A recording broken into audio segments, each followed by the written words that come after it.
बिस्मिल्लाहिर्रहमानिर्रहीम। आज का जो हमारा जो टॉपिक है ये एग्जाम्पल 2 है और इसके अंदर हम लेस्पेरी, पास्ची और फिशर्स जो टूल्स हैं इसी के तहत हम क्वेश्चंस को सॉल्व करेंगे। लेकिन ये हमारी जो एग्जाम्पल 2 है ये बेस कर रही है more than one current year के ऊपर, यानी अब हमें करंट ईयर जो है वो एक से ज़्यादा दिए गए। एक से ज़्यादा से क्या मुराद है कि जैसे आप यहाँ पे देखें कि बेस ईयर तो हमारे पास जो है फॉर एग्जांपल जैसे यहाँ पे 2013 है, तो आगे आपके पास ये हमारा एक एक एक यानी जब हम इंडेक्स नंबर फाइंड करेंगे तो उसमें हमारे पास ये करंट ईयर होगा, लेकिन ये भी हमारा करंट ईयर बन जाएगा। जब हम इसको कैलकुलेट करेंगे तो हमारा करंट ईयर ये होगा, लेकिन बेस ईयर फिर ये नहीं बन जाएगा। बेस ईयर यही है और इसी ने ही रहना है, इस बात को आपने याद रखना है इसके अंदर। यानी फार्मूलाज हमारे पास अब दो बनेंगे, लेस्पेरी के भी दो फार्मूलाज बनेंगे, क्योंकि एक 2015 की बेस पर होगा और एक 2017 की बेस पर होगा जब हम करंट वैल्यूज को यूज कर रहे हैं।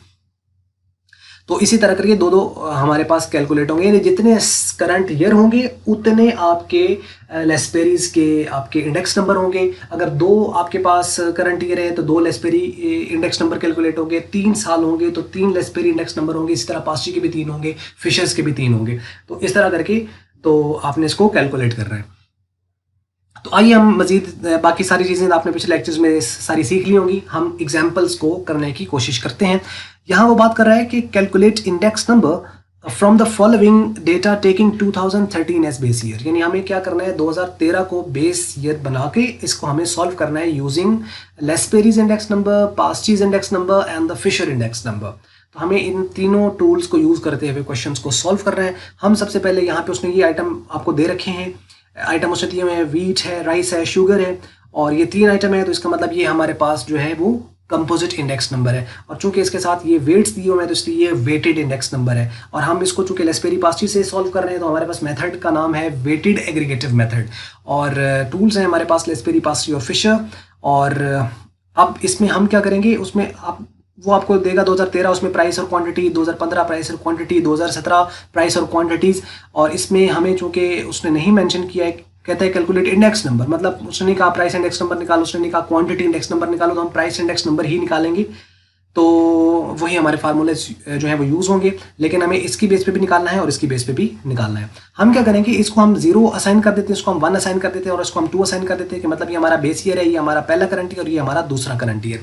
तो उसके अंदर अब इसको थोड़ा सा टेबल को देख लीजिए, जो वैल्यूज उसने आपको दे रखी हैं ये होगी P0, ये होगी Q0, ये होगी P0, Q0, P0, Q0, ठीक है। यानी ये वीट की, ये राइस की और ये शुगर की। तो हर एक की बेस प्राइस भी है और बेस क्वांटिटी भी है। ये बेस प्राइस है और ये बेस क्वांटिटी है।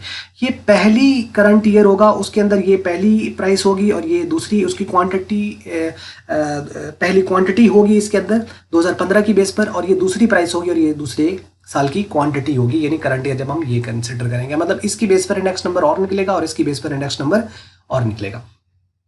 तो इसको हमने क्या कहना है P1 और इसको हमने कहना है Q1, इसको कहना है P2 और इसको हमने कहना है Q2, और इसको हमने कहना है P0 और इसको हमने कहना है Q0। तो इसकी बेस पर हमारे पास अब हम, आपको पता है कि हमें इंडेक्स नंबर निकालते वक्त सबसे पहले उसके फार्मूलाज जो हैं वो लिखने होते हैं। तो फार्मूलाज अब हमारे पास 2 होंगे, यानी लेस्पेरीज इंडेक्स नंबर के जो है एक तो हमारे पास, हम चूंकि प्राइस इंडेक्स नंबर निकाल रहे हैं तो इसको वजह से हम कहेंगे प्राइस इंडेक्स नंबर जो कि पहला है, यानी पहले साल के ऊपर बेस कर रहा है तो हम इसको 01 कह देंगे। दूसरे साल पे प्राइस इंडेक्स नंबर निकाले तो उसको हम 02 कह देंगे। अब जो पहले साल पे बेस कर रहा है, अब फार्मूला कैसे आप लिखते हो, यानी करंट ईयर की प्राइस और बेस ईयर की प्राइस पे डिवाइड करते हैं। फार्मूला आपने ऊपर से नीचे की तरह याद करना है, कंपैरेटिवली आसान है, कंफ्यूजन नहीं होगी। मतलब आपको कैसे आसान होगा, क्योंकि आपको पता है कि जो हमारे पास इंडेक्स नंबर का फॉर्मूला है वो क्या होता है, करंट ईयर की price divided by base year की प्राइस। तो अब आपको पता है कि करंट ईयर की प्राइस, हमारे पास करंट ईयर पहले में कौन है, 2015, यही है हमारे पास, हाँ 2015।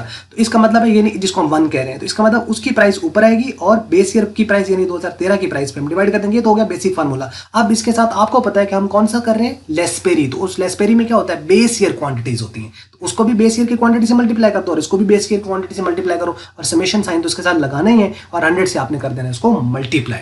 तो ये हो जाएगा पहला फार्मूला। जब दूसरा फार्मूला हम यूज करेंगे तो उसमें इसी तरह है, लेकिन अब हमारे पास ये साल जो है 2017 जिसको हम 2 कह रहे हैं, अब ये हमारा करंट ईयर है। इसका फॉर्मूला क्या बनेगा, P2 और बेस ईयर की प्राइस पे हम डिवाइड करते हैं, तो करंट ईयर की प्राइस बेस ईयर की प्राइस पे डिवाइड करते हैं। करंट ईयर हमारा कौन सा है 2017, जिसको हम 2 कह रहे हैं, तो इसका मतलब P2 आएगा। और बेस ईयर अब ये नहीं बन गया, चेन नहीं बनाना, फिक्स ही रखना है इसके अंदर, यानी इसकी बेस ईयर यही है। तो मतलब अब यहाँ गलती होती है, अक्सर को लिखते वक्त हो जाता है कि यहाँ P1 था तो यहाँ P0 कर दिया, तो यहाँ P2 है तो यहाँ फिर P1 कर देंगे, यहाँ गलती होती है फार्मूला लिखते वक्त। तो ये बात जहन नशीन कर लें, इसको जहन में बैठा लें कि इसके अंदर जो बेस है आपकी वो फिक्स रहनी है, बस फिक्स रहनी है।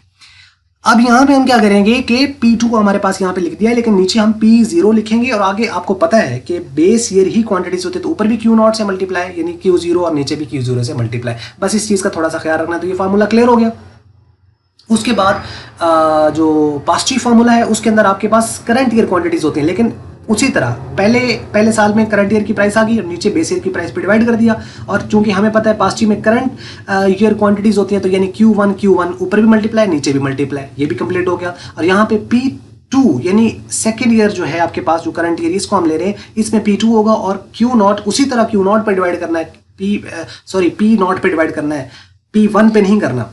और आपको पता है क्योंकि करंट ईयर है, तो अब यहाँ पे करंट ईयर बदल गया, करंट ईयर यहाँ पे, अब यहाँ दूसरी गलती होती है, हम यहाँ पे भी Q1 लिख देते हैं। नहीं, करंट ईयर अब करंट ईयर के साथ करना है, और करंट ईयर हमारा 2017 है, तो यानी यहाँ Q2 के साथ मल्टीप्लाई करेंगे और 100 से मल्टीप्लाई कर देंगे। तो ये जब फार्मूले आपने सही तौर पर लिख लिए, तो अब आपके लिए रास्ता थोड़ा सा आसान हो जाता है। अब आपको क्वेश्चन गलत होने के चांसेस बहुत कम हो जाते हैं।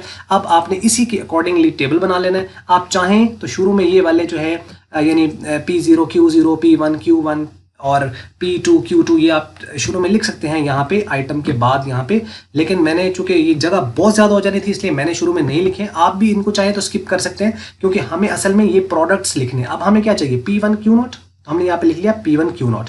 नीचे क्या है P0 Q0, तो हमने यहाँ लिख लिया P0 Q0 यानी P0 Q0। और उसके बाद P2 Q0 तो P2 Q0। उसके नीचे क्या है P0 Q0, तो वो हमारे पास ऑलरेडी है ये वाला, तो इसको दोबारा लिखने की ज़रूरत नहीं है, क्योंकि ये देखें इसमें भी आ चुका है और इसमें भी वही है, तो मीन्स को आप दोबारा लिखने की ज़रूरत नहीं है। अब आ जाएंगे हम नेक्स्ट के ऊपर, P1 Q1, तो P1 Q1 आ गया, और नीचे उसकी है P0 Q1, तो P0 Q1 लिख लिया। और उससे नेक्स्ट पे चले जाए तो P2 Q2, तो P2 और Q2, और उसके बाद इसे हम लिखेंगे क्योंकि यहाँ पे Q चेंज हो गया है, P0 और Q2, तो P0 और Q2 ये लिख लिए। तो इन मीन्स के आपने जब फार्मूलाज लिखे हुए थे तब आपने इनको लिख लिया। अब इसके अकॉर्डिंगली आपने टेबल में से वैल्यू लेते जाना है जो हैं, और उसको मल्टीप्लाई करते जाना है। अब ये देखें P1 और Q0, P1 कहाँ पे है जी, ये P1 है, और Q0 कहाँ पे है, Q0 आपके पास ये है। तो इसका मतलब 15 को 23.3 के साथ मल्टीप्लाई कर देना है, तो वो ये आ जाएगा। यानी और 15 को 27.4 के साथ मल्टीप्लाई करेंगे तो राइस की आ जाएगी, 10 को 17 के साथ करेंगे तो उससे नीचे जो शुगर है उसकी वैल्यू कैलकुलेट होकर आ जाएगी। तो मीन्स कि ये टेबल आपका इस तरह ये कंप्लीट हो जाएगा यहाँ तक। उसके बाद P0 Q0 है, तो यानी आपको क्या करना है, इन दोनों को मल्टीप्लाई करना है। ये P0 है, ये Q0 है, यानी एक 15.3 को 15 से मल्टीप्लाई, 20.2 को 15 से मल्टीप्लाई, 14 को 10 से मल्टीप्लाई, तो 140 आ जाएगा लास्ट पे। तो ये देखें ये 140 यानी 140, तो ये वाली रो आपका फील्ड भी कंप्लीट हो जाएगी। इसी तरह आपका P2 Q0 और P1 Q1 और P0 Q1, P2 Q2 और P0 Q2 ये सारे कंप्लीट आपने इसी तरह टेबल पे कर लेने, क्योंकि आपको बात समझ लग गई होगी। अब हमें क्या चाहिए, इनके सम चाहिए होते हैं ना, फार्मूला हमें क्या कह रहा है, इसका सम चाहिए, इसका सम चाहिए, सम चाहिए, ये सम चाहिए। हम क्या करेंगे, इन सारों का टोटल कर ले। इसका टोटल करेंगे तो ये आ गया, इन 229.5 जमा 330 जमा 140, तो इसका सम करेंगे तो ये आ जाएगा, इनका सम करेंगे तो ये आ जाएगा, इनका सम करेंगे तो ये आ जाएगा। तो ये सारे सम आपने कैलकुलेट कर लिए। अब क्या करना है, अब P1 Q0 और P0 Q0 जो कि ये पहले दो हैं, इनको और डिवाइड करके 100 से मल्टीप्लाई करेंगे तो ये पहला इंडेक्स नंबर कैलकुलेट हो जा रहा है, आ जाएगा। उसके बाद P0 Q0 P2 Q0 और P1 Q और उसके बाद फिर इसी पे डिवाइड करेंगे, यानी ये वाली वैल्यू और इस वाली वैल्यू पे डिवाइड करेंगे तो ये दूसरा कैलकुलेट होकर आ जाएगा।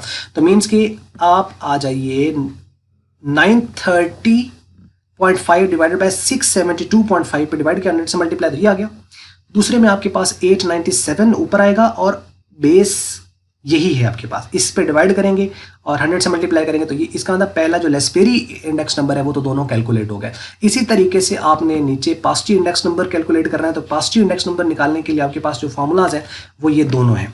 अब इसमें P1 Q1 है और वो P1 और Q1 ये है, और उसके बाद P0 Q1 P0 और Q1 वो ये है, तो इसका मतलब 969.2 को 718.4 पे डिवाइड करके 100 से मल्टीप्लाई कर देना है और वो आपके पास आ गया ये वाला, इसको 100 से मल्टीप्लाई करके ये आ गया। इसी तरीके से अगले वाली जो वैल्यू है वो आप देखें फार्मूलाज में वो क्या है, P2Q2 और P0Q2, तो आपके पास वो नेक्स्ट ये है P2Q2 751.8 और ये जो ये वाली है वो 583.6 है। तो आपने क्या किया, इन दोनों को डिवाइड करके 100 से मल्टीप्लाई किया तो ये कैलकुलेट होकर दूसरी वैल्यू भी आ गई। तो उम्मीद करते हैं आपको समझ लग गई होगी।